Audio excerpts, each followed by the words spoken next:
शेखर शेखर शेखर शेखर शेखर शेखर जीतू शेखर शेखर शेखर जीतू जीतू जीतू शेखर। ताकत दिखाने का इतना ही शौक है बेटा तो बराबर वाले से पंगा लेके देख।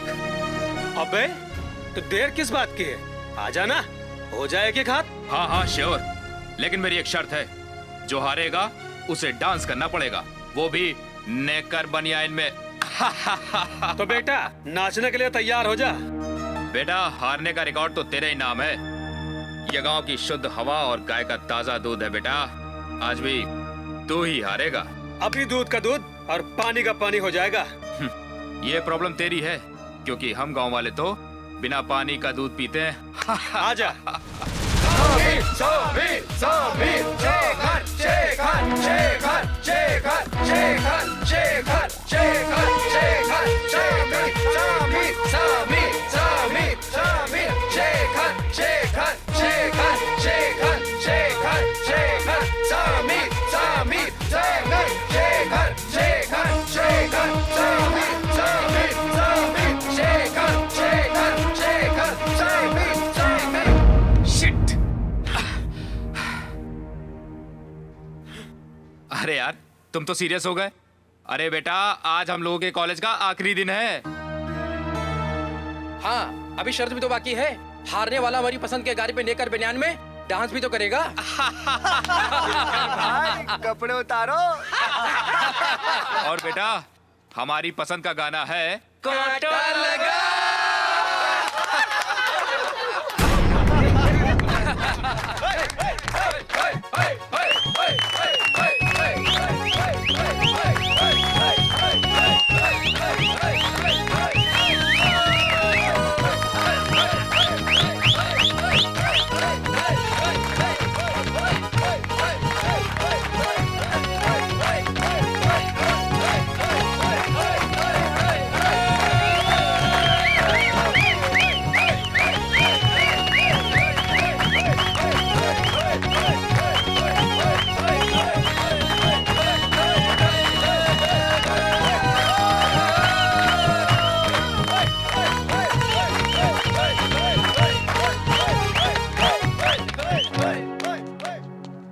शेखर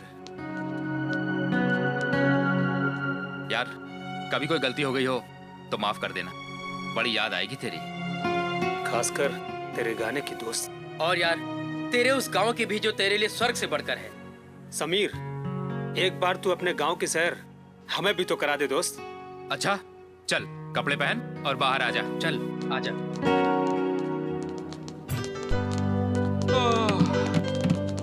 अब चलता हूँ यार, अभी बहुत सारी पैकिंग करनी है। समीर तू तो परसों सुबह जा रहा है ना? अरे यार परसों नहीं, कल शाम को ही बस पकड़नी है, और तू तो जानता है अगर कल शाम की बस छूट गई तो परसों सुबह से पहले नहीं मिलेगी। बेचारे को एक दिन और लटकना पड़ जाएगा। अरे यार भैया को गांव में जाके लड़की जो देखनी है, यहाँ तो तड़प तड़प के मरे जा रहे हैं। अच्छा अब चलें? हाँ चलो। हाँ हाँ चलो चलो चलो।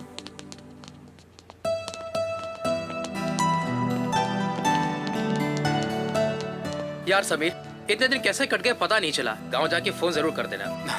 समीर दोस्त अपना ख्याल जरूर रखना। हाँ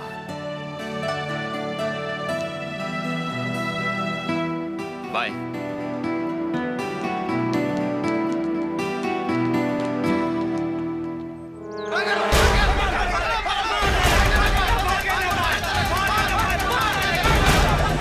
ओम भास्कराय नमः।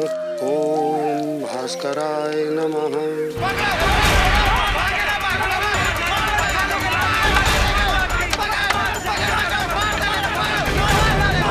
ओम सूर्याय नमः।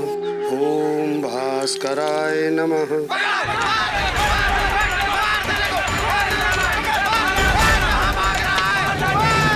ओम भास्कराय नमः।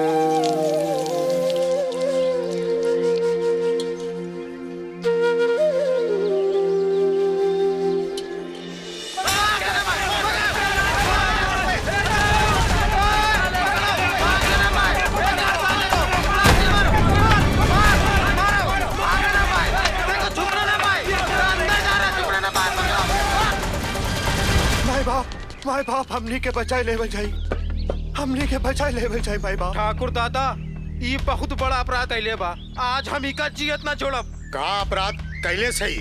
ठाकुर दादा ये बहुत बड़ा अपराध कैले बानी। केसरा के बहन के साथे बलात्कार कैले बाई हरामी। ई के अपराध का एक सजा है, बस मौत। हाँ हाँ ठीक कहा था तू सब लोग, ये हरामी का एक ही सजा मिले चाहिए, और है मौत। हमरा से गलती हो गई, हमरा से गलती हो गई माय बाप, हमका माफी दे देवल जाए। छोड़ हमरा के।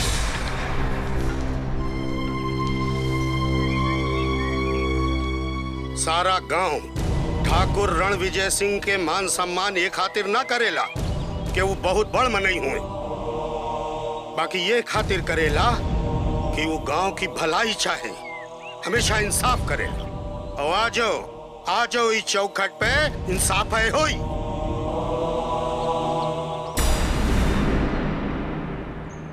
माय बाप बस एक बार माफ कह देवल जाए, एक बार। चुप हरामी कहीं का। तोहरा के माफी नहीं, तोहरा के मौत मिली, मौत। छोटे जी भैया जी। एकरा के माफ कर दो। चल हम तोहरा के जिंदगी बख्शित है, बाकी हमारे को शर्त है, तोहरा के केसर की बहन के साथ विवाह करे का हुई। राउरी का कहा था नी दादा? बड़के भैया एकदम सही कहा था मैं। लेकिन भला हम एक नीच जात की लड़की से ब्याह कैसे कह सकेली? जैसे ओकरे इज्जत से खिलवाड़ कैला। शर्त मंजूर है तो बोला, नहीं तो मरे खातिर तैयार हो जा। कह केसर, तोरी बहन का तो एमा कोनो आपत्ति नहीं है? नहीं ठाकुर दादा, यह सारू की जिंदगी पार लगाई। ये हमारा आखिरी फैसला है, बाकी तुम जानो तुम्हार काम। ये लात के भूत बात से नहीं मनी है भैया। ठीक बात माई बाप, हम सुरमी से ब्याह करे खातिर तैयार बानी। अब ले जाई पापी के हमरे चौखट के सामने से। चला जा।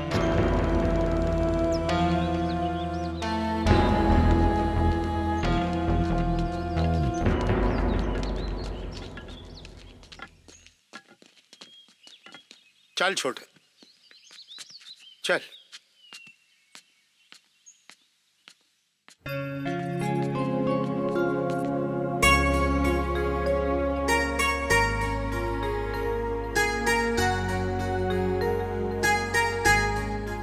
राउर अब गांव समाज की चिंता छोड़ी और घर परिवार की कुछ फिक्र करी।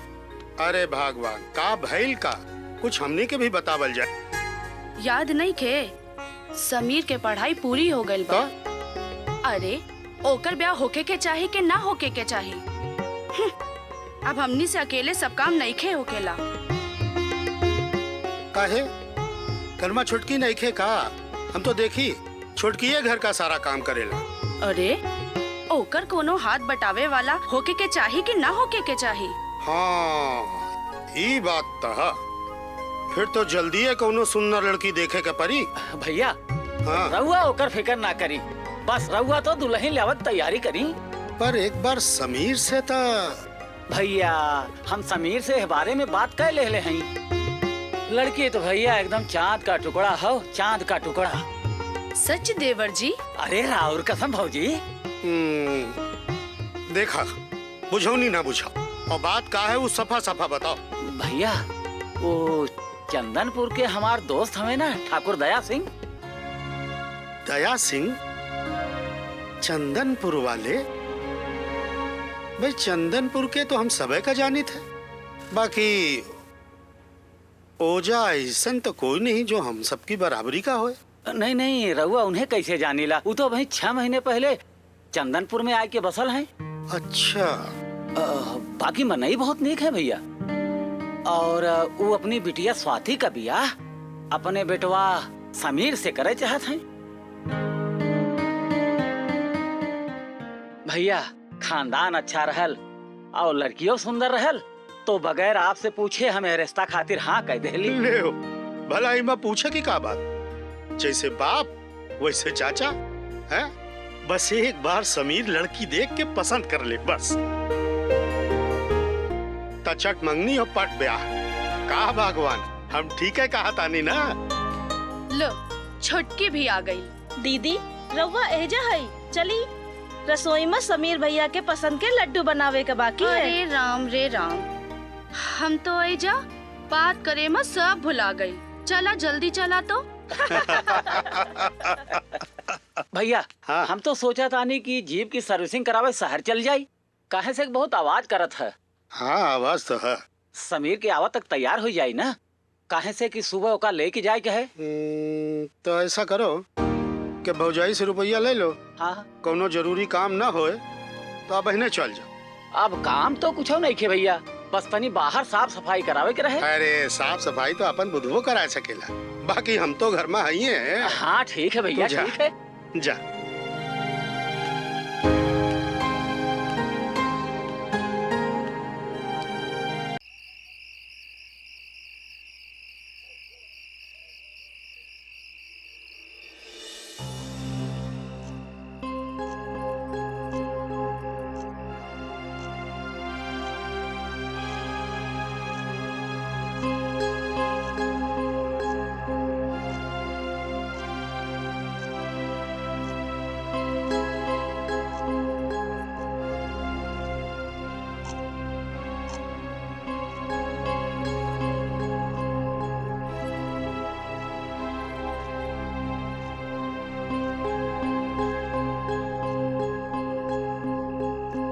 छुटकी बैठा बैठा। देवर जी ना आइले का? आवत हुई है जीजी, कोनो जरूरी काम में फंस गए हुई है। चिंता न करी, रउआ जाई आराम करी। इतना रात भर बाहर रहा देवर जी के ठीक नहीं के छोटी, तोरा का टोके के चाहिए। दिन भर मरद कहूँ भी रहे, मुला रात में ओकरा के अपन मेहरारू के पास होके के चाहिए।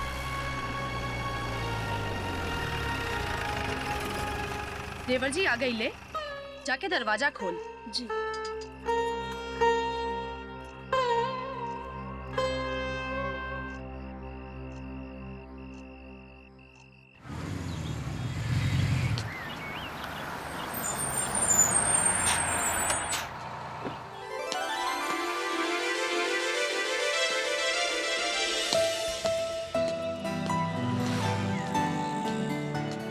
समीर भैया, समीर भैया। अरे लोटन,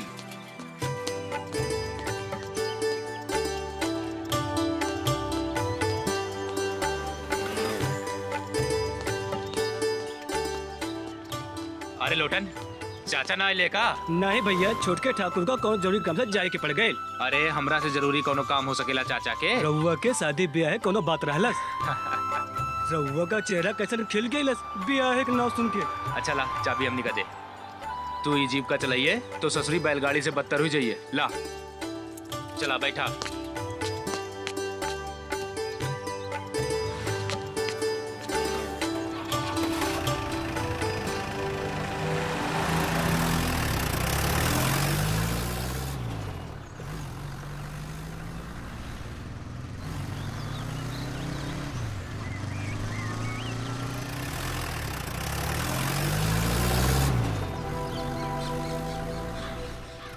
अरे अरे अरे बेटी धीरे चलो, ये शहर ना हो, गाँव हो क्या? अरे बाप रे बाप, हे भगवान, आज तो तोरे आसरा हो गए। अरे राम राम समीर भैया। राम राम रमई काका, ठीक तो हाँ? रउआ लोगन कृपा है। अरे लोटन, अरे सुना तो, कहाँ जात बाड़ा? ना भैया ना, रउआ जाए, हम पैदल चल जाओ। अरे सुना तो। अरे ना भैया, अब हम रहना चाहिए।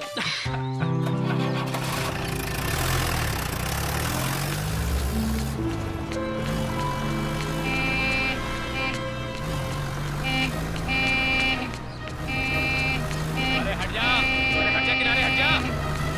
अरे हट जा भाई, अरे हट।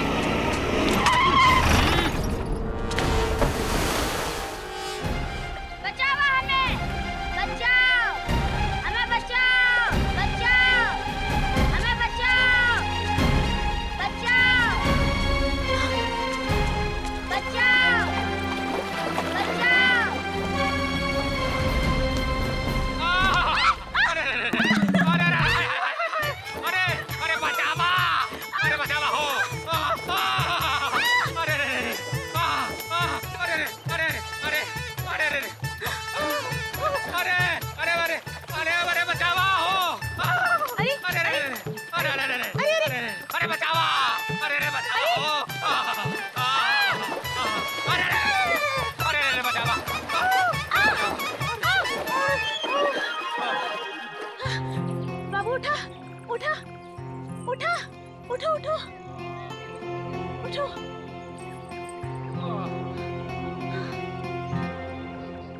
जब रउआ को तैरे नहीं आवत तो काहे कूद गईला? जी रवा कूद गईली तो हमाऊ कूद गईली। पनिया वाले से हो गए लाखे चार। अबे तेरी तो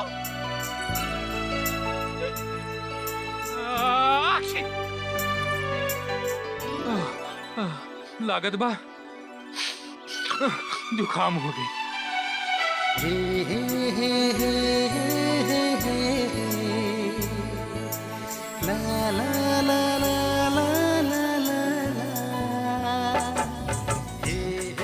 तोहरा से सुंदर भी कुछ हो सकेला।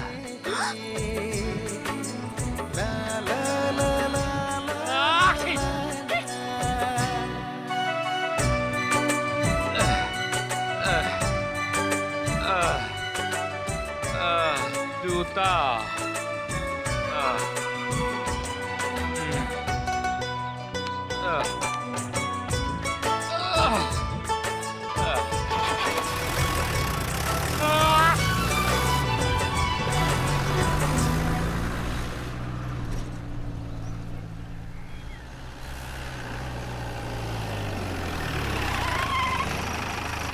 ला भैया आ गई हमार शेर।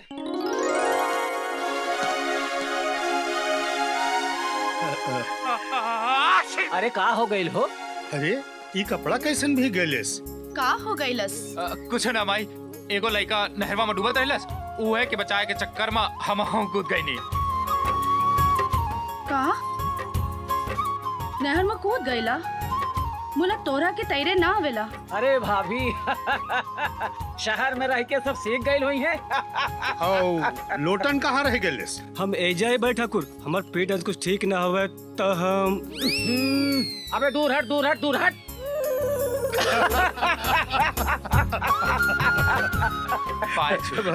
खुश रह, ऐसे नहीं मुस्कुरात रहा और खानदान का नाम रोशन करा।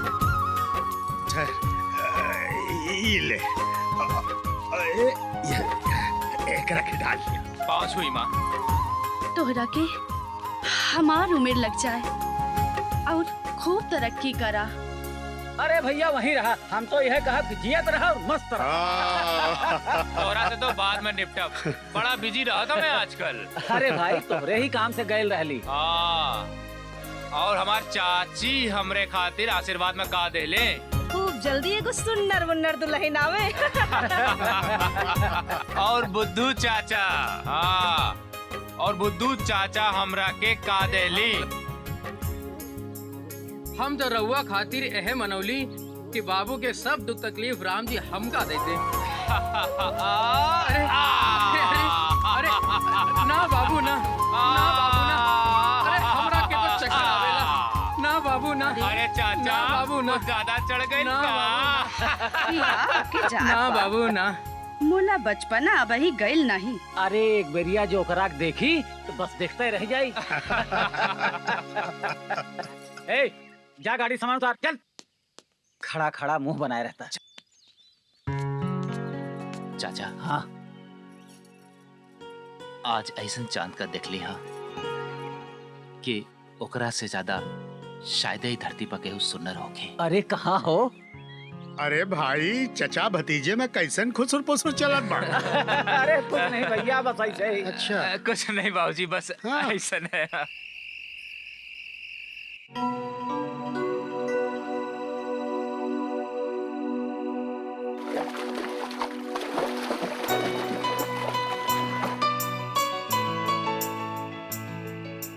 जब रउआ को तैरे नहीं आवत तो काहे कूद गईला? जी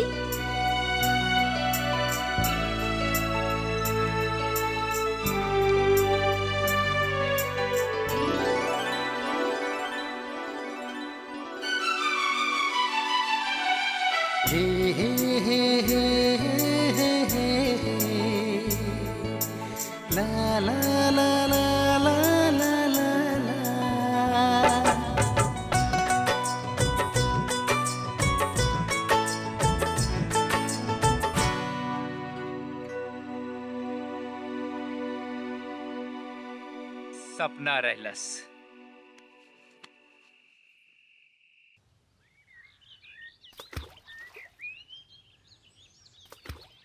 समीर, ई देखा राजा बाबू ऐजा बैठल बाड़े। का हो, तू तो एकदम सहरातू हो गईला, अपने बचपन के दोस्त के भुला गईला। अरे नहीं यार बोला, ऐसा बात ना हो। कल तो अली हम। अच्छा अच्छा, तोहरा के ई गांव में आए 12 घंटे से ज्यादा हो गई और कहत हुआ कि कल आयली हैं। घर के काम में ऐसे फंस गई कि टाइम में ना मिला। हाँ हाँ, तोहरा के टाइम नहीं खे, यहाँ बैठ के माछी मारे के टाइम है तोहरा के। गलती हो गई भैया, गलती हो गई, हमरा के माफी दे दे। का बात है, कुछ उदास लगा ताड़ा?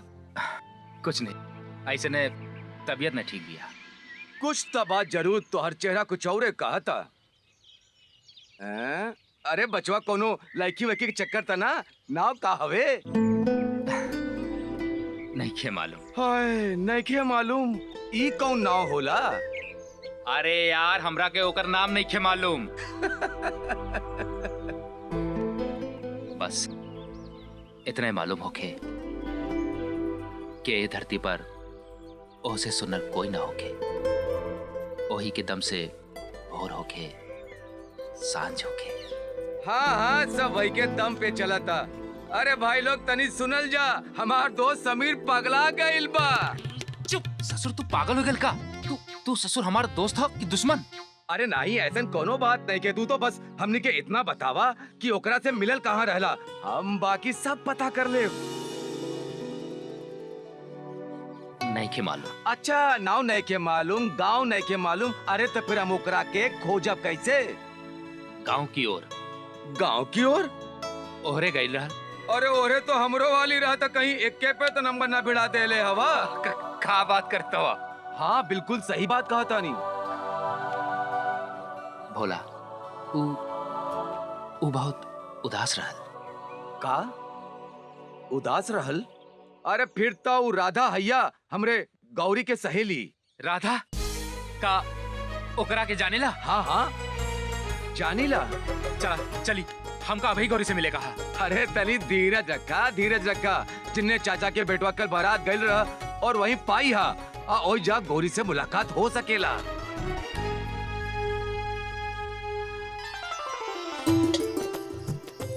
पूजा की तैयारी हो गई कि अभी कुछ बाकी हवे? सब हो गई। छोटी जी दीदी। पूजा की बिरिया तो हो गई ना? हाँ, चांद बस निकलने वाला हवे। चुटकी का जाके नीचे से पूजा की थाली ले आवा और बड़का ठाकुर और देवर जी के भी बुला लावा। ठीक बा। सवेरे से समीर कहाँ चल गई ले? उसका कुछ अता पता नहीं खे। हो सकेला उन्हों के कहू का पानी पियावे का होई। ठीक कहा तो छोटी, आजकल के लड़कन के कोनो भरोसा नहीं खे।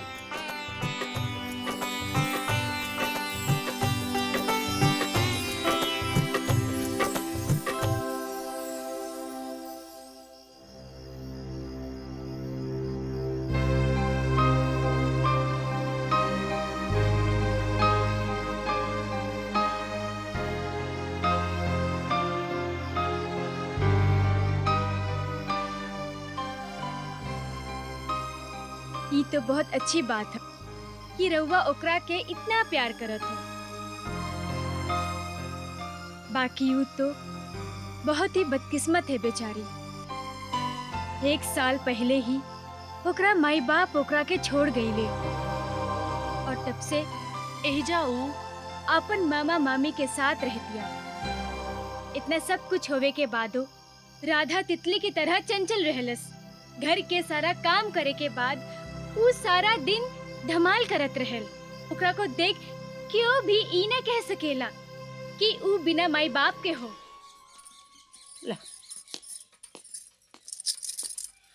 खा ला जा। वो दही के अलमारी में ताला लगाई दिया, नहीं तो आधा दूध है गायब हो जाई।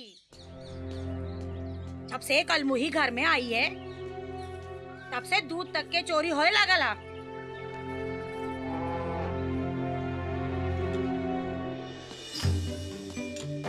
राधा, ए राधा।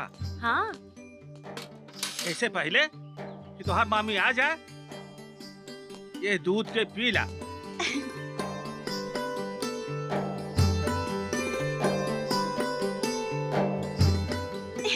अरे दूध पियते तो तोहरा के मोच आ गई का ला ई देखा।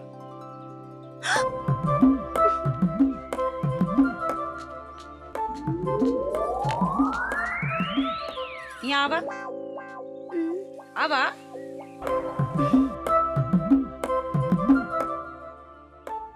अपन मुंह तो खोला तनी से। तोरा के अबहिन मारे के रहा छोड़े कहीं के। अरे दूध कम ना भइलस, पानी मिला के रख देले हैं। वैसे भी शांति आजकल शुद्ध दूध पियला से पेट में अपच हो जाला।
ला हाली हाली बांट लिया जाए।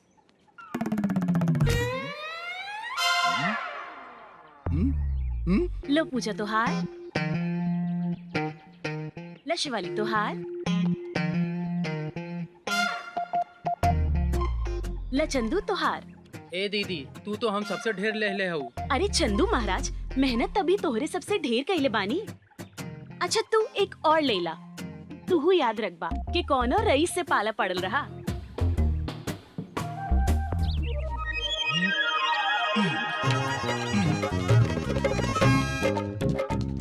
अरे दीदी वो देखो तिवारी दद्दा आवत बाटे मोटका डंडा लेके। हाँ, अरे बाप रे बाप। हाँ। रुक रधवा के तो हम नहीं के छोड़ा बाज।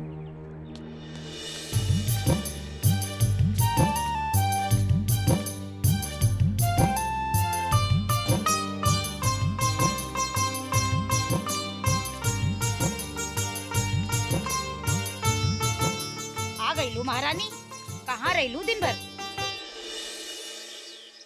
कत्तो नहीं मामी, बस आंवला तोड़े गए रहले। आंवला कहाँ से तोड़ लू एके? और कहाँ से? तिवारी चाचा के बाग से। बस तू एक चटनी बना दा और दाल चावल के साथ खाए में मजा आ जाए। हाँ, हमरा के बस ये काम रह गल बा। तू चले गांव के आम आंवला तोड़ के लावे और हम चली कबो चटनी पीसी कबो दाली में डाली और केहू ओराहन लेके आवे तो ओहू का सुनी। तू मामा भांजी हमरा के पागल समझ लू है का? आवे ते आज बुढ़ौना का बहुत कपड़े चढ़ा ले बा तोरा के। आज ओहो का बताई बो तोहरा के। अरे अब फिर से कहाँ चललू? एक जरूरी काम याद आ गेल मामी, बस आवतानी।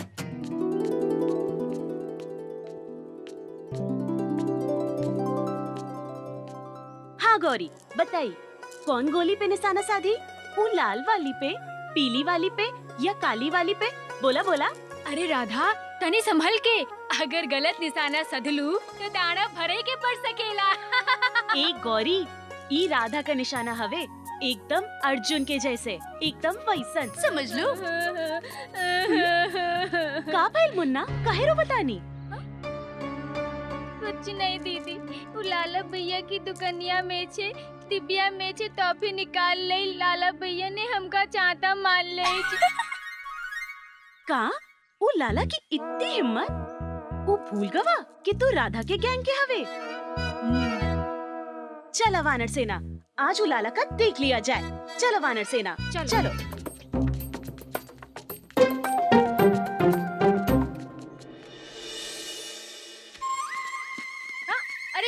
का बच्चे तो सब डर के भाग गए ले। चलो भाग जाई दो, उनका तो सबक सिखाई के रह। चल सेठ जी का है? 100 ग्राम जीरा, 100 ग्राम हल्दी, 100 ग्राम नमक, 100 ग्राम मेथी, 100 ग्राम और अरे बस बस मेरी नानी, पहले इतना तो तोलन दे।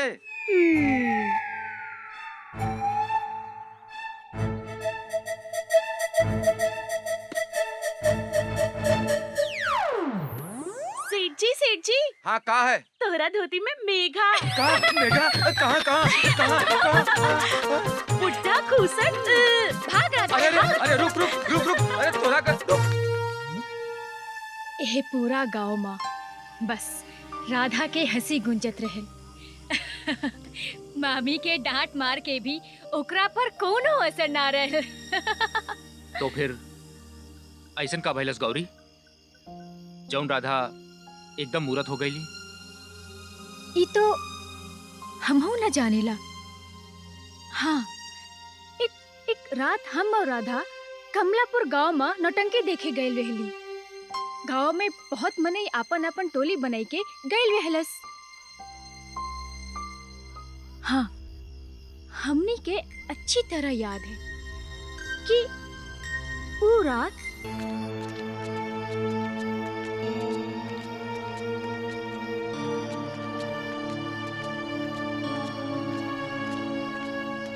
रात ज्यादा हो गई रहलस। हम लोगन बहुत तेजी से घर ओरी आवत रहली। हमार घर पहले पड़त था तो हम अपन घर के मुड़ गईली।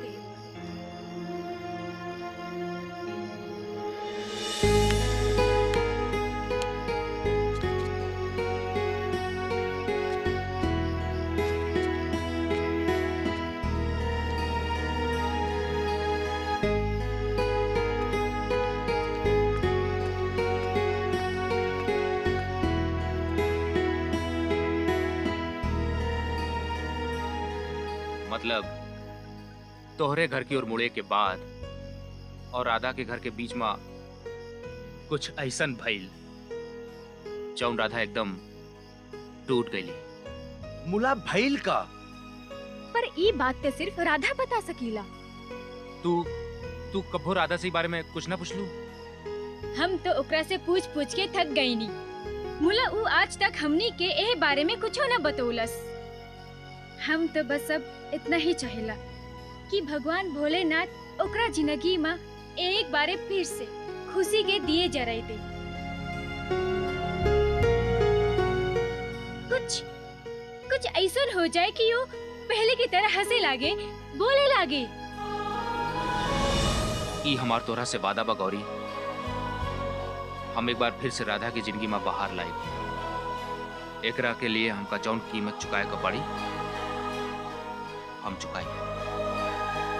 काहे कि अब राधा हमार जिंदगी, हमार प्यारा।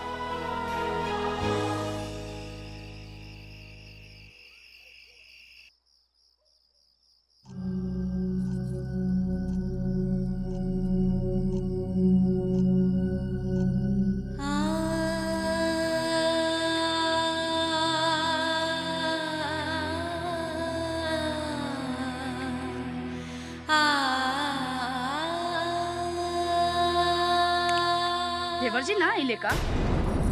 आज तो ओकरा के ऐसा ना करे के चाही।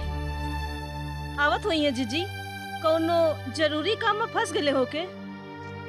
अपन औरत के ए तरह से घर छोड़ के घर से बाहर रहा, कौन सा ऐसा जरूरी काम कर रहल बिया?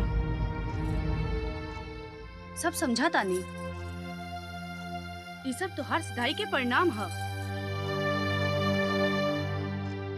कब तक तू देवर जी की गलतियन पर पर्दा डालत रहबू? अब हम चुप ना रह पाई।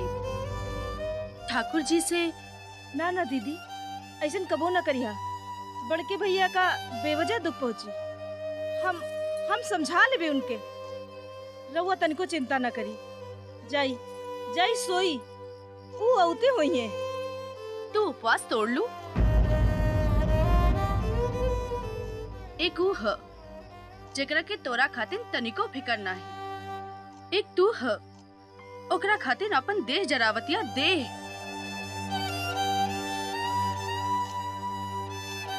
रात के 12 बज रहल बा। मुला अबे तक पता नहीं खे कहाँ हवे और कहाँ ना।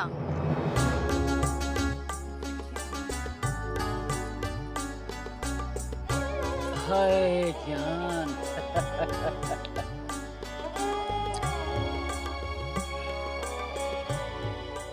हे चमेली, अरे तू तो ससुरी शराब बन जाला। राम कसम बड़ा नशा हवे तोहरा में, बड़ा नशा। ए चमेली के अलावा तोहका और कुछ बुझाला कि ना? आवा आवा ठाकुर आवा। इला हे बस तोहरे ही तो इंतजार रहला। अरे कम से कम आज की रात तो तोका फौजी के लगे रहे के चाहत रहल। केहिका नाम ले लहला मर्दे। सारा मूड खराब हो गई। चमेली अपने हाथ से एक पैग बनाओ। एह पतुरिया के चक्कर छोड़ा और हमरे काम में लग जा। कहीं ऐसा न हो कि तू अहजा ऐश करत रहा और वहजा तुम्हार भतीजा दूसरे के संग ब्याह रचा ले। नहीं ठाकुर नहीं, ऐसा नहीं हो सकत है। हमारी मर्जी के खिलाफ समीर केहू लड़की की तरफ नजर उठाए के देख नहीं सकत है। ब्याह की बात तो बहुत दूर दूर है। भगवान करे ऐसा ही होए। काहे कि ऐसा ना भइल तो बड़ परेशानी हो जाई।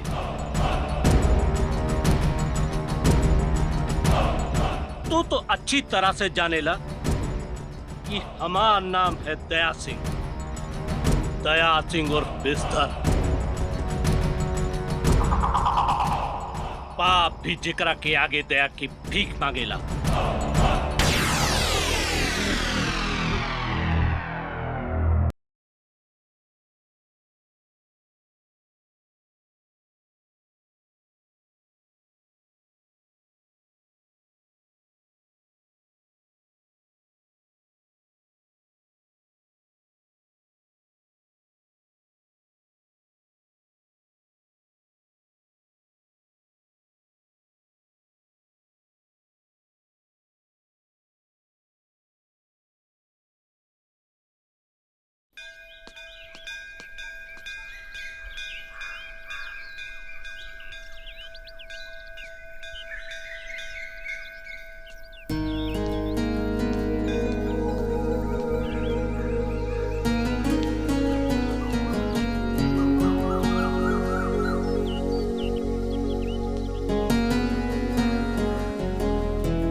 राधा, याद हवे तोहरा वजह से ही आज हम जिंदा हैं।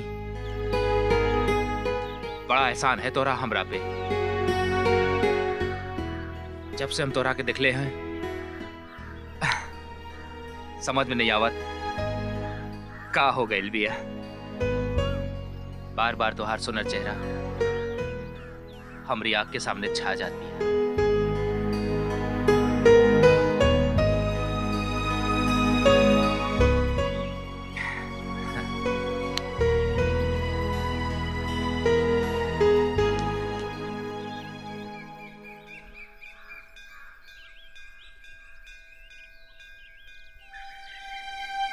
कुछ समझ में नहीं खे आवत। अब तो हमरा के ओकरे बिना कुछ नीक न लागेला। बोला ऊ है कि हमार बातें न सुनेली। हम समझत बानी तोहार परेशानी। मुला राधा के मन में का तोरे खातिर प्यार हवे भी कि ना? हमार दिल कहला बोला कि राधा भी हमरा से उतना ही प्यार करेला जितना कि हम उसे करेली।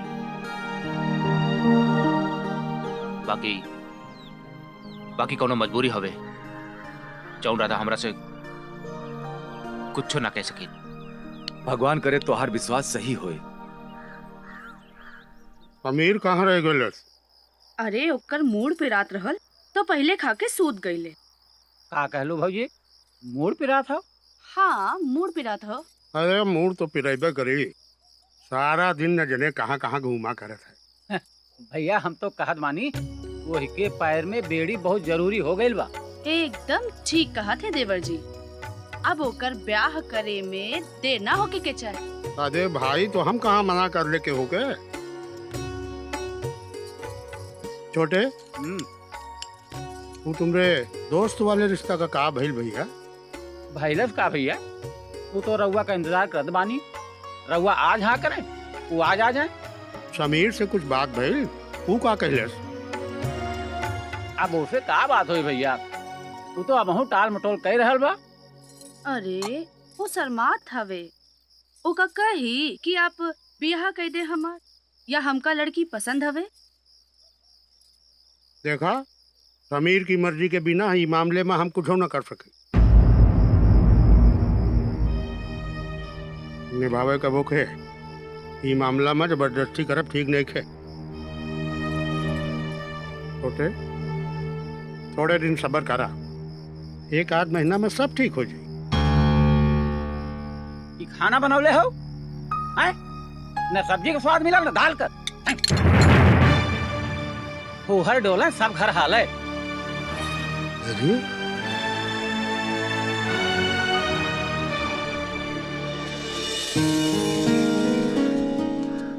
राधा, राधा हमारी बात सुना। राधा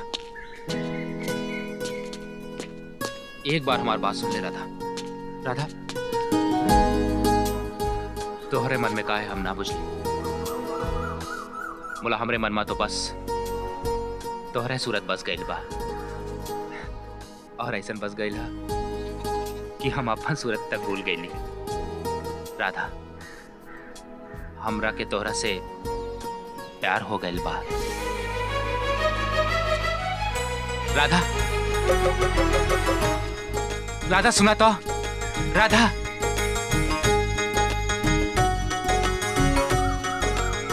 राधा सुना तो। राधा, राधा हमारी बात तो सुना। राधा,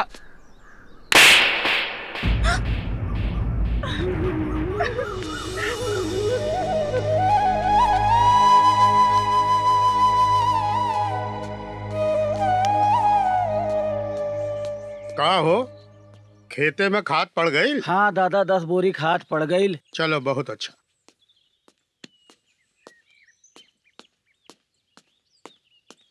समीर जरा एजे आवा बेटा। क्या बात है बाबूजी? बैठा।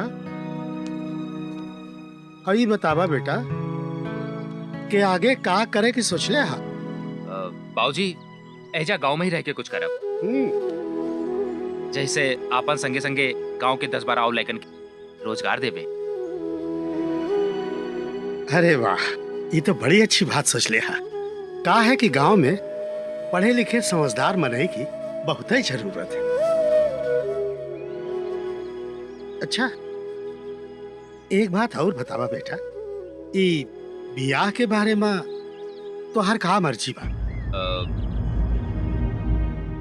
बाबूजी बुरा मत मानी, हम अभी एक के बारे में कुछ निर्णय ना ले सकीला।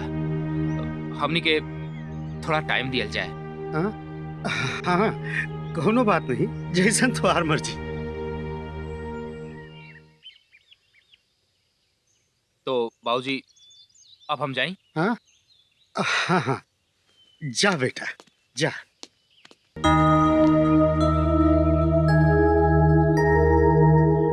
देख विजय तो कहत रहले।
ए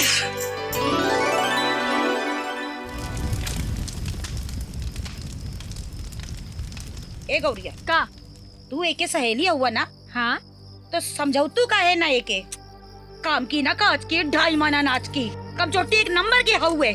मामी हम समझाई देवे, तुम परेशान ना हो। अदना दिन से देखा था का समझावत हूँ। अरे सुनत नहीं के का कल मुही और तोहार दुपट्टा जलत हुए। का हो गइल बा राधा तोहरा के? हाँ तोहरा दुपट्टा में आग पकड़ लेलस और तोहरो को कोनो खबर नहीं खे? अरे मरे के रहा तो नहरी में जाके मरी। ए जा मर के हम सबके जेल भिजवावे के अच्छा जतन कइलू तू। अपना तो बच गईली। हे राम हमार इतना महंगा दुपट्टा फूट डालिस कल मुही। ओ राम मेरे जैया का करी।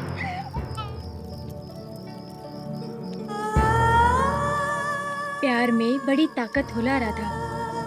सच्चा प्यार बड़े से बड़ा घाव के भी एक पल में भर देला। और समीर तोहरा से बहुत प्यार करेला।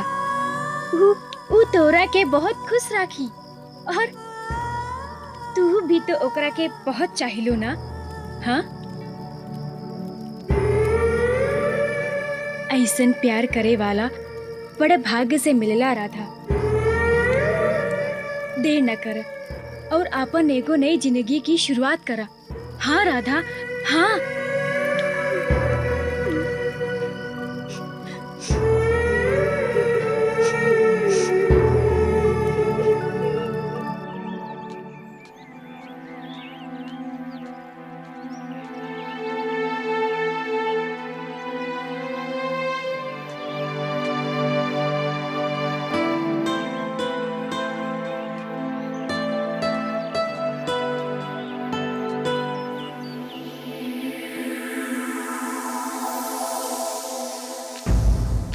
रुक जा राधा, रुक जा।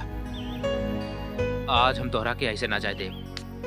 आज तोहरा के हमरे सारे सवालन के जवाब दे के पड़ी। छोड़ समीर बाबू। ना राधा, आज हम ना मानब। आज तो हम फैसला कई के आए बानी कि आज हम तोहरे मन के हाल जान के रहब। और रउआ के बतावे का पड़ी कि हमरा या हमरे प्यार में ऐसा कौन खोट बा जौन रउआ हमरे प्यार के ना स्वीकार करत बानी। जिद ना करा समीर बाबू। हमका मालूम बा कि रउआ हमरे का बहुत चाहेला। मुला हम रउआ के प्यार के ना स्वीकार कर सकेला। हम मजबूर बानी।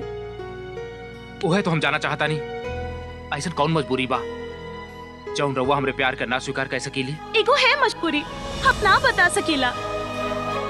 ठीक है राधा, रउआ जात बानी तो जा। बोला आज हम एक फैसला कई के आए बानी। हम तोहरे मन के हाल जान के रहब या कुएं में कूद के अपन जान दे दी। नहीं समीर, ऐसा ना करी। हम और रउआ को उतना ही प्यार करीला जितना तक रउआ हमरे का करेला। बोला हम मजबूर बानी। हम का करी? हम रउआ के प्यार के लायक ना बानी। चुप हो जा राधा, चुप हो जा। सच्चा प्यार कौनो मजबूरी का न मानेला। हम कुछ तो जानत बानी कि वो रात तोरे संग कुछ तो गलत भइल। गौरी बतावत रहलस।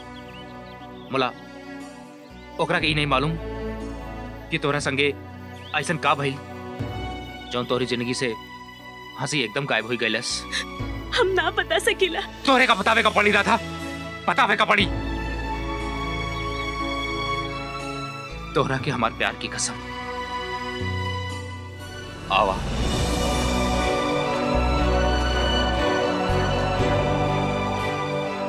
बतावा राधा, बतावा। ऊ रात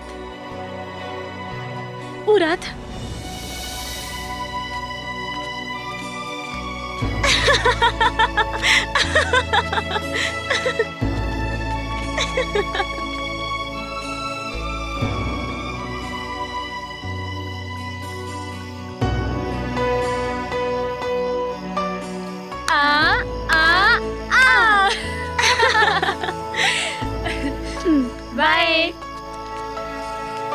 बाय।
अरे भाग के कहाँ गई हो रानी?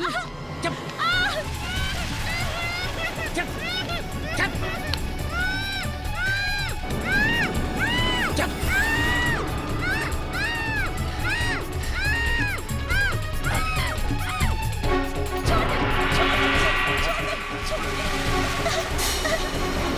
छोड़ कमीने, छोड़ छोड़ कमीने, बचाओ।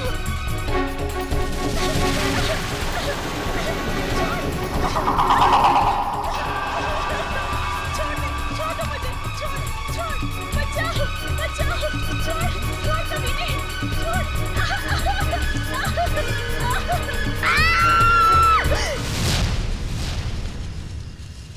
ए, अगर केहू के सामने जबान खोललू तो पूरे गांव के सामने जिंदा जला दे, समझो?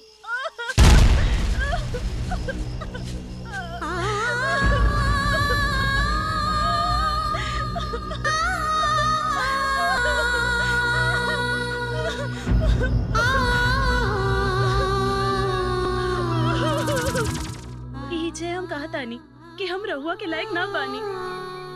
राधा, तू अपन समीर का अभी तक ना समझ पाइलू। तू हर हाल में ओकरा लायक हो। तू हमरे से दूर न जाए, नहीं तो हम मर जाए। विश्वास रखा अपन समीर पे। ई जन्म तक आ, अगले 7 जन्म तक अब समीर ई हाथ का ना छोड़ी।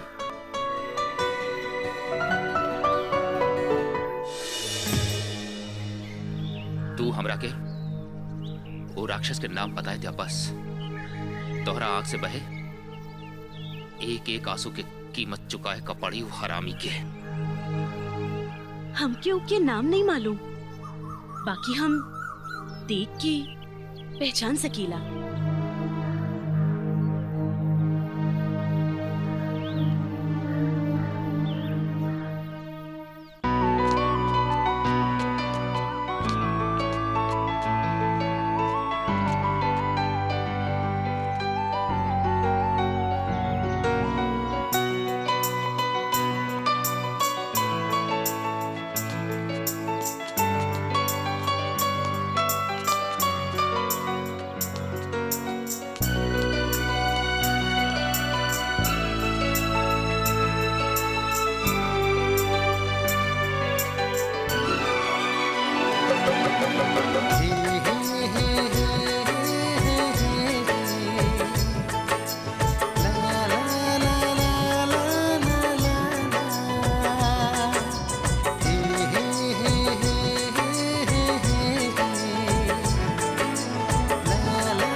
चलावा। अरे अरे भैया, अरे भैया, अरे अरे अरे अरे भैया, अरे भैया, अरे अरे अरे अरे अरे अरे अरे भैया, अरे अरे अरे अरे भैया, अरे अरे अरे अरे भैया धीरे चलावा। अरे अरे भैया, अरे अरे अरे भैया, अरे अरे अरे अरे भैया, अरे भैया, अरे अरे अरे अरे अरे अरे अरे भैया, अरे भैया समीर रुका हो, रुका। अरे हे भैया समीर, उतरा उतरा, दा हमनी ट्रैक्टर। अरे इतना पढ़ल लिखल होई के ट्रैक्टर चलाई बा तो मनई का कहीं है? पढ़े लिखे के बाद मनई का अपन काम थोड़े भूल जाए चाहिए चाचा। ये तो है। अरे समीर का एक बार बताओ, का सोचला? कौन बारे में? अरे स्वाति के ब्याह के बारे में। चाचा हाँ हम रउआ से एगो लड़की के बारे में बतौले रहली ना। हाँ हाँ हम उ लड़की के बारे में सब पता कैली हैं। नहर के ऊपर सोनपुर गांव में रहा था वो। राधा नाम है ओकर। लेकिन हम तो स्वाति से ब्याह के लिए ठाकुर दया सिंह के वचन दे देले बानी। चाचा तोहरा से अधिक हमरा के जानीला। हम अपन दिल से मजबूर हैं चाचा।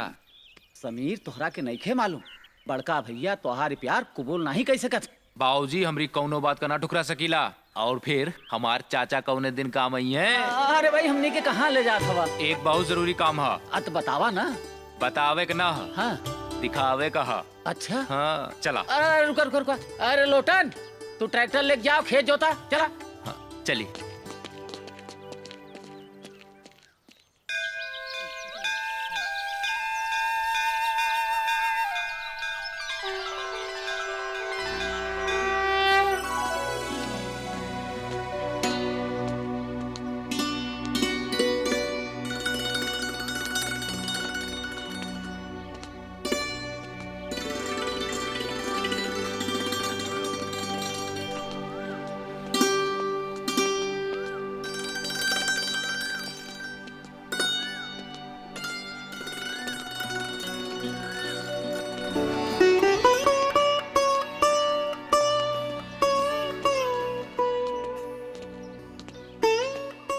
राधा ई हमार चाचा हवे।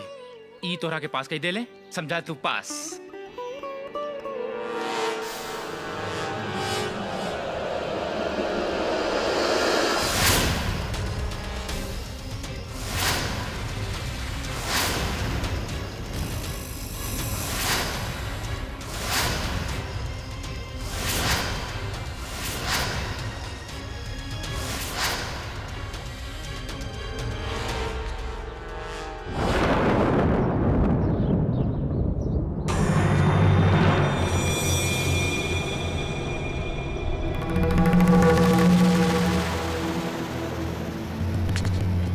का भाई राधा, का भाई राधा, राधा, राधा, तू चाचा के देख के बेहोश काहे हो गेल बिया?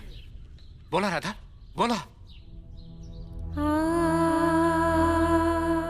ऊ इहे राक्षस हो जौन तोहार राधा संगे बलात्कार कैलस।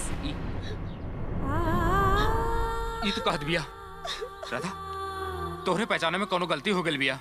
हम ऊ राक्षस के चेहरा कैसे भूल सकीला समीर, कैसे भूल सकीला? बोला हमार चाचा ऐसा काम कैसे कह सकेला? ठीक से याद करा राधा, तोहरे पहचाने में कोनो गलती हो गई बिया। ठीक से याद करा। तोहर चच्चा हवे तो काई पाप ना कर सकेला। मुला हमी का धोखा हो गई। ऊ तो ठाकुर हवे, इज्जतदार ठाकुर। ऊ भला ही नीच काम कैसे कर सकेला? मुला ठाकुर बाबू, राधा ऊ दरिंदा का चेहरा कबो न भूल सकेला, कबो न भूल सकेला। राधा रुका, राधा हमरा बात सुना। राधा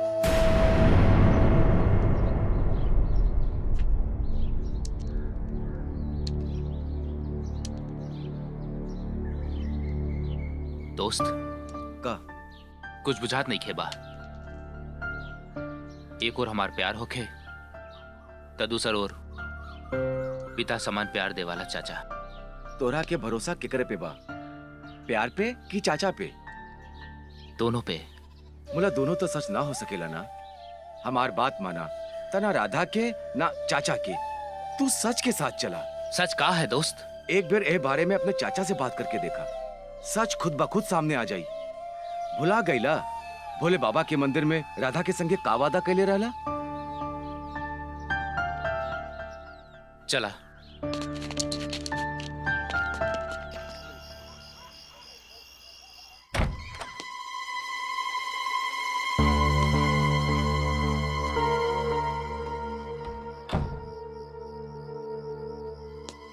का बात है समीर, इतनी रात में कैसे? ऐसा ने रउआ से जरूरी बात करे कहा। तो खड़ा काहे हो? बैठा बैठा। तोहरा से एगो बात पूछा चाहता नहीं। अरे एगो काहे, दूगो पूछा। बैठा बैठा। ऐसे ना चाचा, ऐसे ना। हमरा सर पर हाथ रखकर बोला, तू जो कहिबा सच कहिबा। अरे हम अपने बेटवा समीर के सर पे हाथ रख के कसम खात बानी कि जो कुछ कहा सच कहा। कमलापुर गांव में चमेली के नाच देखे तू कब गईला रहा? तारीख तो ठीक से याद नहीं खे, मुला साल भर हो गई हुई। बुरात नहर के किनारे एगो असहाय लड़की के साथ बलात्कार भइले रहल। ई याद हवे कि ना? ई बात तू हमनी से काहे पूछत हवा? हमनी के का मालूम? काहे से कि तू जानत हवा कि वो बलात्कारी के हवा। ई का बकवास करत हवा समीर? हम सच कहा तानी चाचा, और वो बलात्कारी कोई और ना होखे, तू हवा। समीर! चिल्लाए से सच झूठ ना हो जाला चाचा, सच झूठ ना हो जाला। और आज हम जान गईली, हम तोहरे पाप का जान गईली चाचा। और कल सवेरे बाबूजी तोहरा के ई पाप की सजा सुनाई है। समीर, हमनी के माफी दे दे समीर।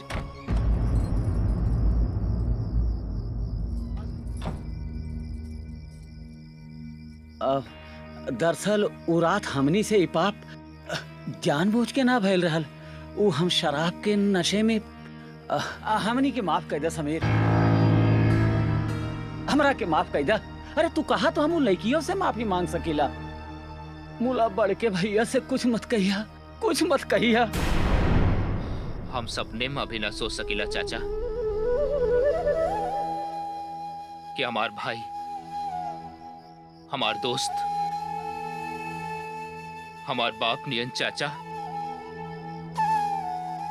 इतना बड़ा पाप कह सकेला।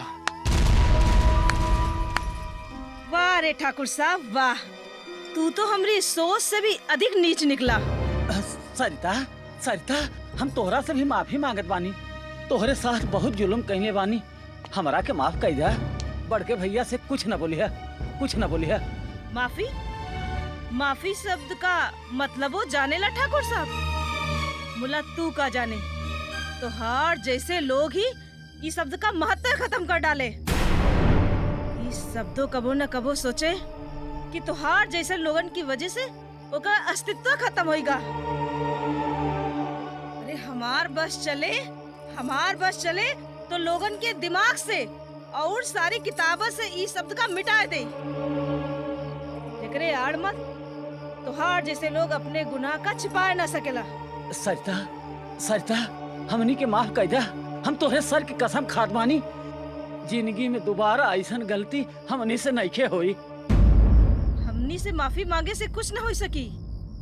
अरे माफी मांगे के तो जा, उसे माफी मांग जी की इज्जत के तू तार तार कर डाला। हम ओकरा से भी माफी मांग सकीला। तुम लोग हमनी के माफ कर दे। हम कसम खात बानी कि जिंदगी में ऐसन पाप हमनी से दोबारा नइखे होई, नइखे होई। ठीक है चाचा, अगर राधा तोहरा के माफ कर दे तो हम सब भी तोहरा के माफ कर दे।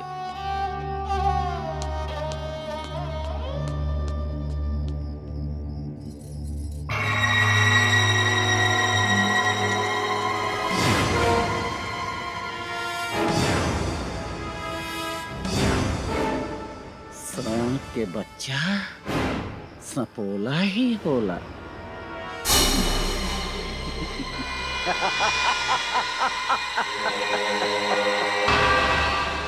मुला तोहरा के नइखे मालूम समीर कि हम न्योला होई न्योला।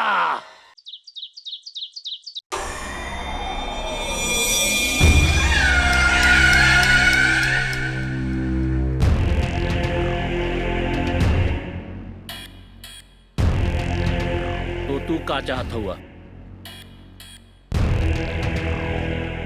कुछ नहीं ठाकुर, वो दो कौड़ी के लड़की के संभाल ला बस।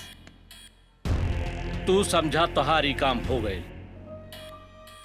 तू तो अच्छी तरह से जानेला कि हमारा नाम है दया सिंह उर्फ बिस्तर। बाप भी चिकरा के आगे दया की भीख मांगेला। और हाँ, हमार काम ना भूलिया, ना ही तो हमरा को क्यों ना संभाल पाई।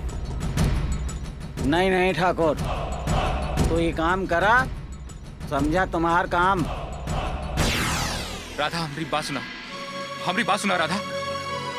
हमरे चाचा का माफ कर दे, वरना हमरे खानदान की वर्षों की इज्जत माटी में मिल जाए। राधा बात करब बहुत आसान हो, मुला निभाओ बहुत कठिन। राधा इस सपने में भी ना चाहेला कि उखरा वजह से तुहार परिवार की खुशी में कमी आ जाए।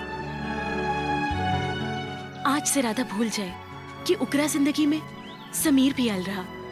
रुक जा राधा, हमरा के छोड़ के ना जा राधा। हम तोहरे बिना ना जी सकब राधा, हम तोहरे बिना ना जी सकब।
घबराई नहीं, हम बताओ थे कि हम के है। दया सिंह नाम है हमार, दया सिंह उर्फ बिस्तर। पाप भी जिकरा के आगे दया की भीख मांगेला। तोहरे घरे लक्ष्मी की बरसात करे आए बानी। इला और ला और चाहिए? हाँ। इला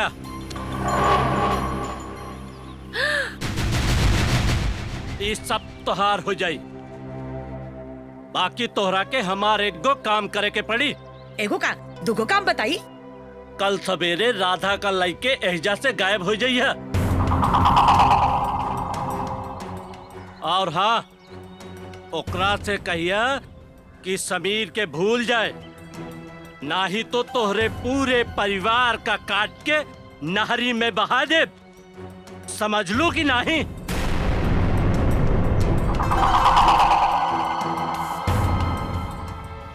इतना बड़ काम खातिर इतना रुपया कम ना होवे ठाकुर साहब। स्मार्ट मामी। इला और ला। और हाँ, कल सवेरे के सूरज निकले के पहले राधा का एहजा से लेके गायब हो जा। सवेरे का है, हम आज रात में ही सबका लेके ई गांव से दूर हो जाए ठाकुर साहब। और हाँ, याद रखिए, हमारा नाम है दया सिंह। दया सिंह और पिस्तर। पाप भी चक्रा के आगे दया की भीख मांगेला।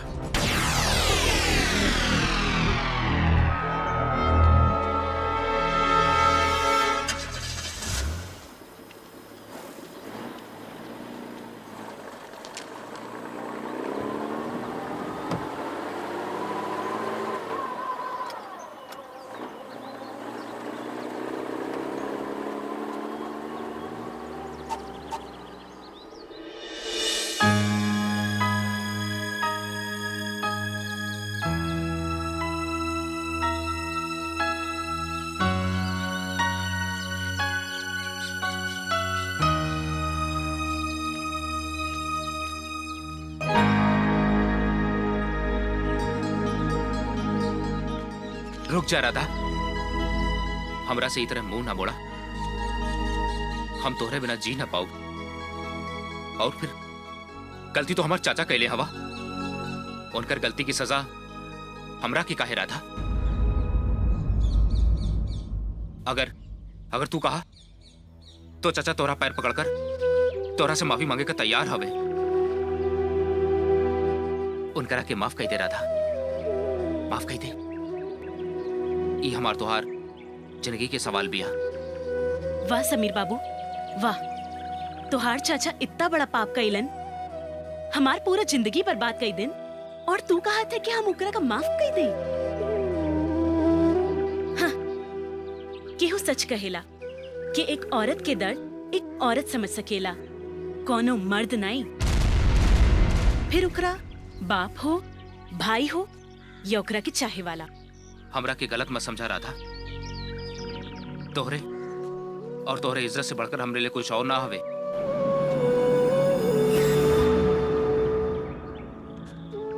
मुला परिवार और खानदान की इज्जत भी तो कुछ होला। और फिर वो जानबूझ के ऐसा ना कैले हवे। शराब के नशे में उनसे इतना बड़ा अपराध हो।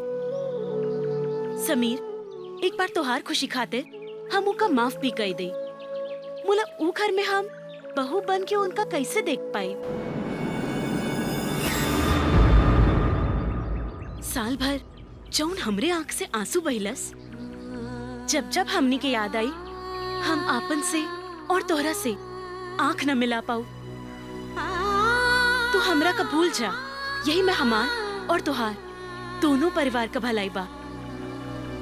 हम परिवार की भलाई के बारे में तो ना बता सकीला। मुला हमार भलाई तोरा के छोड़े में नहीं, तोरा से मिले में बा।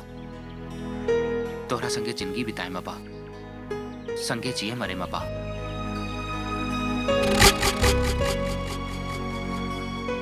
हम सारी दुनिया का भूल सकेली राधा, मुला तोरा के नहीं। तोहरा के नहीं राधा।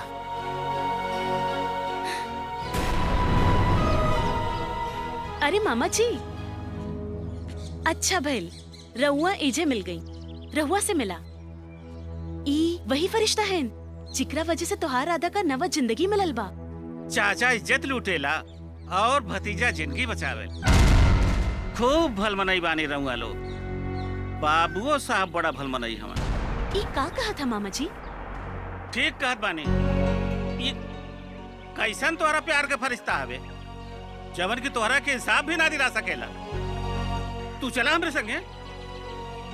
आज हमने की देखे कि भैया ये गांव में भगवान के बाद जेकर दर्जा हवे कितना बड़ा इंसाफ का पुजारी हवे। तू चल हमरे संगे। मामा जी, चाचा के महापाप के माफी रउआ से मांगा तानी। हमरा पर विश्वास ना होके तो चाचा रउआ से माफी मांग ले हैं। एक बार मामा जी, सिर्फ एक बार हमरे चाचा का सुधरे का मौका देवल जाए। तू बड़ा भोला बड़ा छोटे ठाकुर, तू अपने चाचा के वहीं तक ना समझ पावला। दो मुहा साफ होके जितना इधर से उतना उधर से होके। राधा, राधा, काबिल गौरी।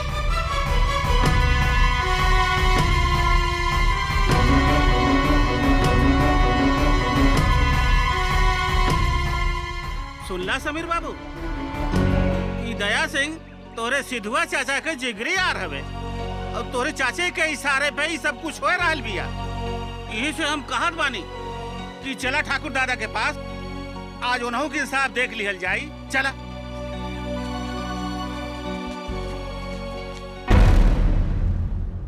तू कहा था साल भर पहले ठाकुर दिग्विजय सिंह पूरी भौजी राधा के संगे बलात्कार कैलिन और मुंह खोले पर जान से मारे की धमकी देलिन।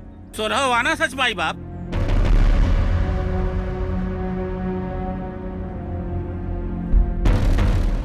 तोरे संगे बलात्कार करे वाला दिग्विजय ही रहल। दिग्विजय का तू पहचान सकेलू? वो आदमी को तो हम मरत दम तक ना भूल सकीला। माई बाप याद रखी, आज तक ये चौखट पे इंसाफ है भइल बिया। अब वही कुछ दिन पहले सुरेश का सजा रहूं दे ले रानी। आज इस चौखट पे इंसाफ है होला राम प्रसाद, भरोसा राखी। छोटे छोटे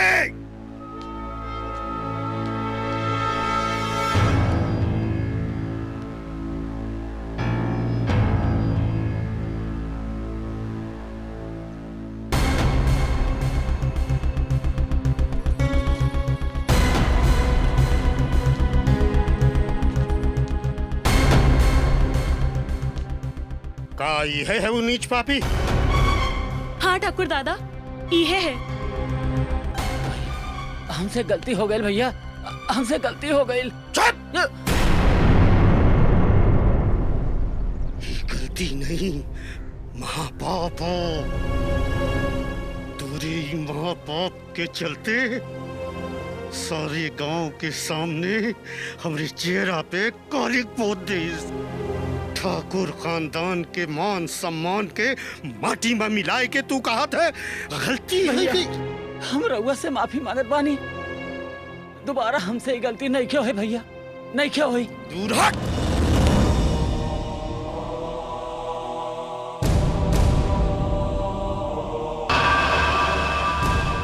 तू और उस नीच मने हमार भाई नहीं हो सकले।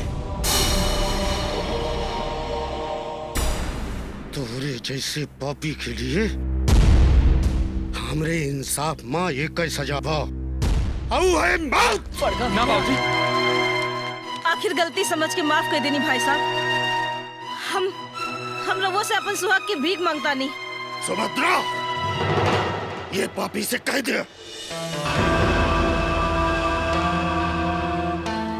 कि हमारी नजर से, ये हवेली से, हमारी जिंदगी से हमेशा के लिए दूर चला जाए।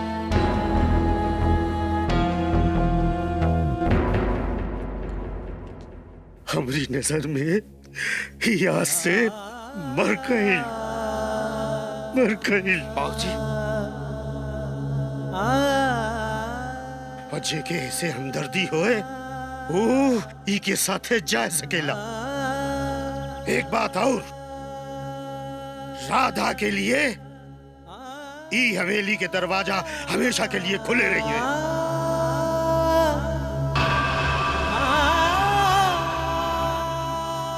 वो जैसे चाहे वैसे रह सकेला।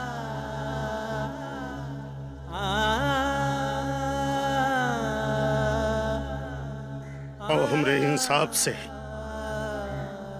ओका संतोष न भवा होए तो पुलिस में रपट भी लिखवा सकत है।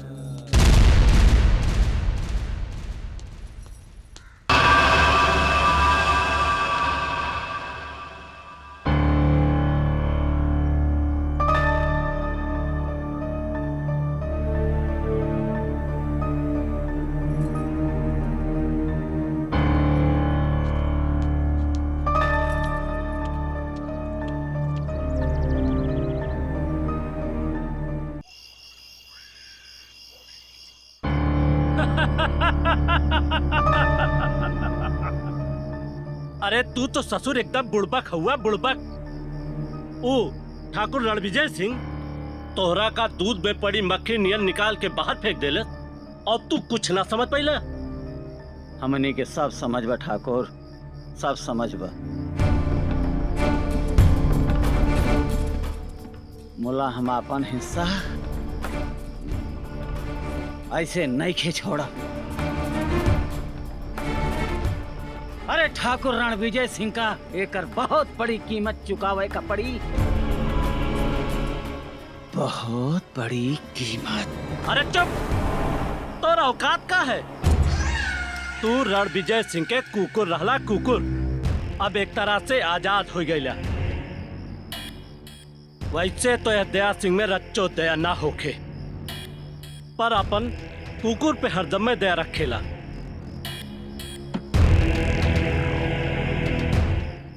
हम जैसे कहा जाई वैसे करत जा। फिर देखा रणविजय सिंह तोहरे पैर में कैसे गिड़गिड़ात है। और रही बात उस साली छिनार राधा की, तो अब ओका भगवानों भी ना बचा सकेला। काहे कि तू तो अच्छी तरह से जानेला कि हमारा नाम है दया सिंह, दया सिंह उर्फ बिस्तर। पाप भी जगरा के आगे दया की भीख मांगेला।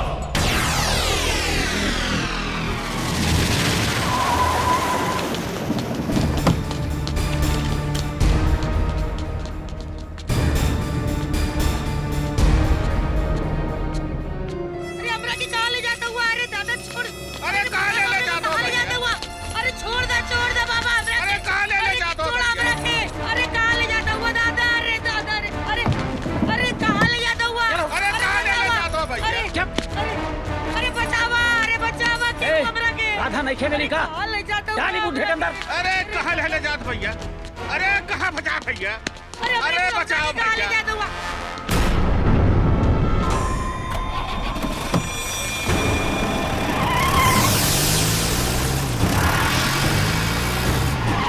पकड़ पकड़ के मार।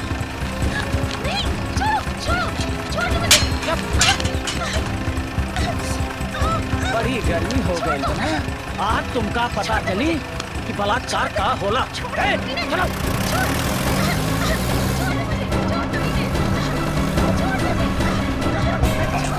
अरे छोड़ा, अरे हम कहा था नहीं छोड़ना। गाड़ी रोको, चल ना अपनी बिटिया छोड़ा, फेंक दो बुढ़िया, फेंक दो। अरे दादा, अरे अरे अरे हमारा, अरे दादा देखा था अपनी बिटिया के ले जाता है। अरे क्यों बचावा अपनी बिटिया के ले जाता है? अरे अरे क्यों तो बचावा? अरे सुना तारे क्यों बचावा? अरे दैया क्यों बचावा?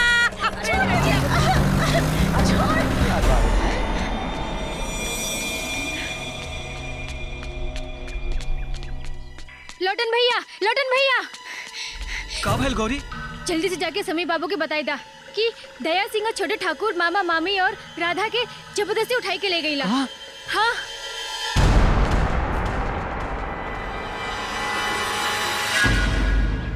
बाबूजी, ये जौन कुछ भइल उ ठीक ना भइल।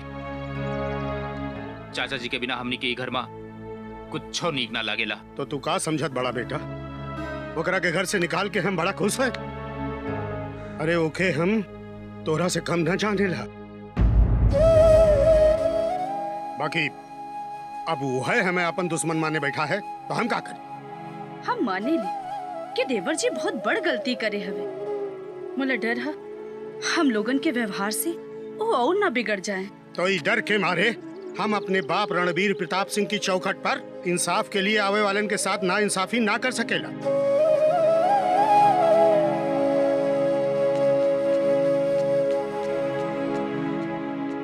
ठाकुर रणविजय सिंह मरते दम तक सच का साथ दे, फिर चाहे ओकर कोनो कीमत चुकावे का पड़े। समीर भैया का भाई लोटन? और वहीं डगरिया में गौरी मिल लल बतावत रहली छोटके ठाकुर दया सिंह के गुंडरी संगे राधा और ओकरे मामी के जब से उठा ले गेले।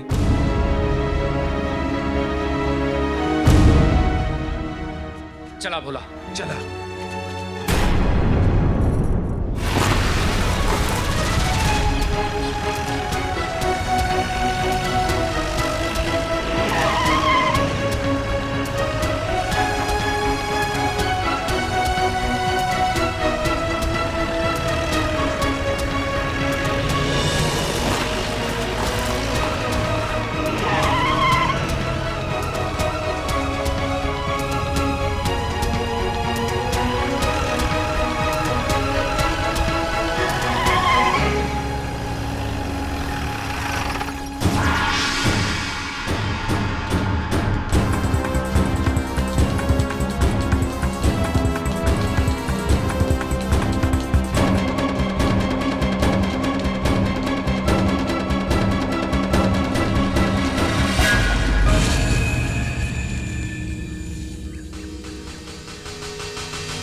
समीर हमका मालूम हवे तू यही कहीं छिपा हवा, लेकिन तोहरा के नइखे मालूम कि आज तोहार मौत तोहरा के यहिजा खींच लाइल बा। वाह चाचा वाह, आज हम जान पैली कि बचपन में हमारे एक आवाज पर हमरा खातिर आसमान का तारा तोड़ लाए वाला हमार चाचा असल माँ हमार खून के पियासा हवे। समीर! जो कोई जहाँ भी हो वहीं खड़ा हो जा, नहीं तो गोली से उड़ा दे बहका, उड़ा दे।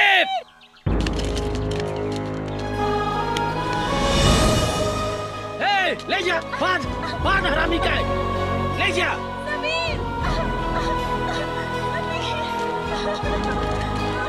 बांध।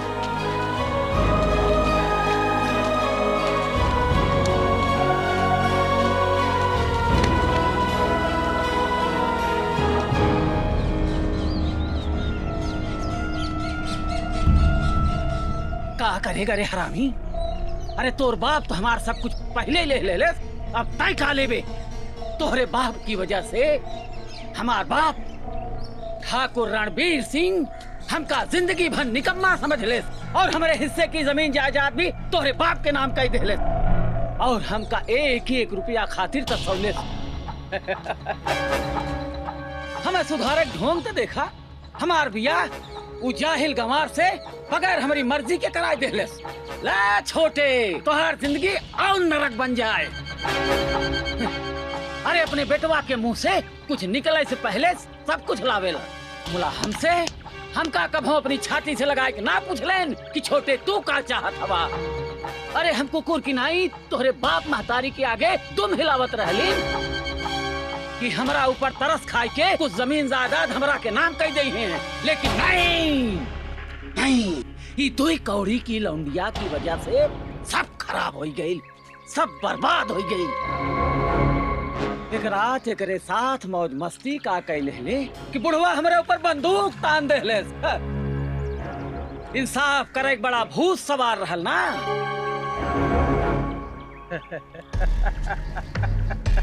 ए समीर, हम तो से कहे रहली ना वह रात एकरे साथ हम शराब के नशे में मौज मस्ती कैले रहली। नहीं, झूठ कहले रहली। वह रात कम मजा आयल रहल। आज वहू रात की कसर पूरी हो जाई, वहू तोहरे आंख के सामने। चाचा, हम कहा था नहीं राधा के छोड़ दे चाचा। चाचा, छोड़ दे राधा के, छोड़ दे चाचा, छोड़ दे चाचा, कहा था नहीं छोड़ दे चाचा। छोड़ दे, छोड़ तो हाथ सारी गर्मी शांत कैसे पुरानी। पहले हम, फिर ठाकुर दया सिंह और उसके बाद ये सब लौंडे लोग। बचाओ, छोड़ दे कमीने। कौन है जगरा के अपने मौत के परवाह नहीं किए? तोहार बाप नाम हवे ठाकुर दया सिंह और पिस्तर। पाप भी जकरा के आगे दया की भीख मांगेला। दया सिंह का कर हुआ तू? है का होई? लज्जा बांध दे उस सारे के। का होई गइल है तो का? दया सिंह ठीक ना करत हुआ तू, ये ठीक ना करत हुआ। ये तू ठीक ना करत हुआ दया सिंह, ये तू ठीक ना करत हुआ। चौक गया छोटे ठाकुर। अब अहीं का ठाकुर रणविजय सिंह के आवेद तो नहु के होश उड़ जाई। घड़ी के इंतजार तो हमका परसों से रहलस कि जब पूरा ठाकुर खानदान हमरे सामने कुकुनियन बधा हुई। का मतलब? बहुत पुरान हिसाब लेवे के बाद तोहरे बड़के भैया से तोहरा से दोस्ती, समीर से अपनी बिटिया की ब्याह की बात और तोहरा के शराब और शबाब में डुबावे के, इस सब हमरे साजिश का हिस्सा रहल। चला, जब तक बड़े ठाकुर ना आवत हुए तब तक राधा डार्लिंग का मजा ले लिहल जाए। ये गद्दारी हुआ दया सिंह, तू हमरे साथ गद्दारी कर रहल बाटा। अरे हमार जान रहा था हमसे का शर्माना। छोड़ कमीने। जैसे ठाकुर दिग्विजय सिंह वैसे दया सिंह। छोड़ दे। छोड़ दे करे का हरामी। ए छोटकी, छोटकी, चाची, चाची, छोटकी, हे छोटकी, आके खोल बच्चा। अब तू कुछ ना बोल सकेली। को विषधर एकदम सही पहचानला ठाकुर, दया सिंह और विषधर। मला हमसे तुम्हार का दुश्मनी है? बहुत पुरान दुश्मनी है। तू भूल सकेला लेकिन हम ना भूल सकीला। अपनी बहन के ऊ आंसू जौन तोहरी वजह से बहाइस का कसूर रहा लोकर? पागल खाना में गुजारा लोकर 10 साल के हिसाब तोहरा से वसूले है आज। का कसूर रहा लोकर? यह कि ऊ तोहरा से सच्चा प्यार करत रहल? धोखेबाज, कायर। आज हम तोहरे पूरे खानदान का खत्म करके अपनी बहन का बदला ले। देखो दया, वो सब कुछ देख के हमरा के तो से कम दुख नहीं मिल रहा है। मला हमारो मजबूरी रहे। अगर हम अपने बाबूजी का कहा न मानते, उनके खिलाफ जाते तो बहुत बड़ा अनर्थ हो ही जाते। अनर्थ? एकरा से बड़ा अनर्थ का हो कि हमार बहन तुहार नाव ले ले के पागल खाना में तिल तिल के मर गई। बाबूजी, हट! तोहर हिम्मत कैसे हुई हमारे बाबूजी का हाथ लगाई की? दया सिंह, आज हम तोहरा के नहीं छोड़ा।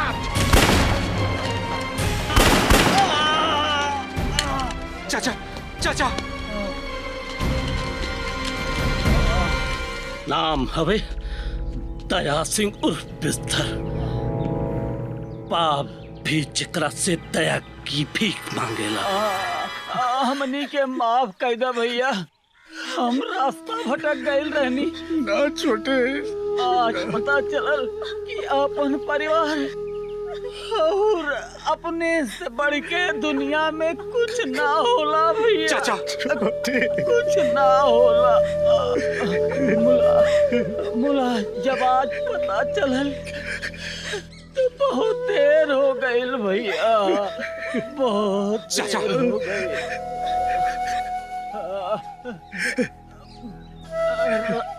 राधा, हम और हमार पाप तो तोरा से माफी के लायक नहीं खे। हो सके तो हमरा के माफ कर दिहल जाए, हमरा के माफ कर दिहल जाए। चाचा, चाचा, चाचा, छोटे।